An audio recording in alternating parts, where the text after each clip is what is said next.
In another movie, we took a look at creating basic control levers using bones on the bone layer. We went ahead and changed our character from lightning into a Vulcan, and we can control that with a control lever made out of a bone. But we can control far more than just geometry when we work with characters. We can control styles and effects that have been applied to any item in here. Let's go ahead and take a look at that. We'll create another bone layer or a control lever. Let me create one here, and I'm at time frame 0. I'm going to click and drag upwards, holding the shift key just to constrain the lever up, and then come up to my bone pull-down menu and choose Make Smart Dial. This time let's do something with the color of his hair. Let's call him Fiery Frank as a dial moniker. And again, we'll leave everything set for a 90 full left, 90 full right, and then a duration of frames for 100. Which again in this case doesn't imply time, but how many steps or gradations we get from one side to the other side of the control dial. I'll choose OK. With this done, we now pop into an actions palette that opened automatically for us. We see that we have Fiery Frank as an option to work with. We see our earlier one, Vulcan, right there. I will go ahead and advance one frame to be at frame 1. Our lever goes all the way left. And now what I want to do is to come down into, I think, the hair area. It may be the head. An easy way to find out is to come to the Layer tool, Layer Selector, and click once. And it automatically takes you to the layer you need to go to, so that's head right there.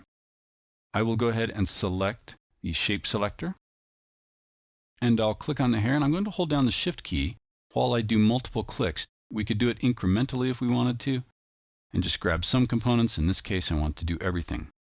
With that done, I'm going to go ahead and click on the hair right here and choose OK. This will set a keyframe for the color at the very beginning. Kind of important. And for the effect right here, I'm going to do the exact same thing. The shaded effect pops up. I'll click OK to set a keyframe for that also. And now we'll take our timeline indicator and move it all the way down to 100. We'll verify that by looking at the frame counter right here in the middle, bottom of the canvas area. And now let's go ahead and change the color. I'll change this to something kind of orangey right there and choose OK. We see a keyframe set, so we know that that's working. And now I'll come down to the effect layer right here and simply open that, and we'll change it. Currently it looks like a lighter yellow type of color. Let me pull this up. I'll click on the shadow color. And what I want to do is take this down into a red area right here, maybe even redder still. We can see it update over here on the left. We're getting some nice red shaded effects going on right there. I'll choose OK. Everything looks fine right there. Maybe I want to go ahead and alter this just a little bit and choose All Right. And there's the end of our Fiery Frank control dial.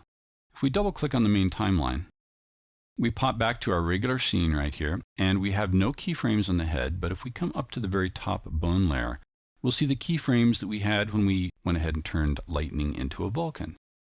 We can go ahead and drag the timeline indicator, and we see him change into a Vulcan here. We can also, at this point, say, you know what, let's turn him into Fiery Frank here as well. I'll grab the Manipulate Bone tool. I'll go ahead and pull that over to right there and make sure we have that set.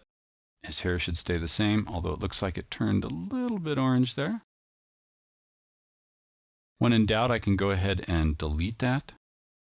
Let's bring the timeline indicator all the way back to frame 1. And I'll drag this all the way over here. We'll make sure everything remains the same, and we'll set a keyframe at the beginning. Now I'll drag it out to the right. I'll click on Fiery Frank again to set a new keyframe there. But this time I'm going to come to 72. And we'll go ahead and turn his hair red. If we wanted, we could alter the geometry as well and give him a head of flaming hair if we wanted to do that. But now we've got kind of a cool effect going on with control dials we made using bones.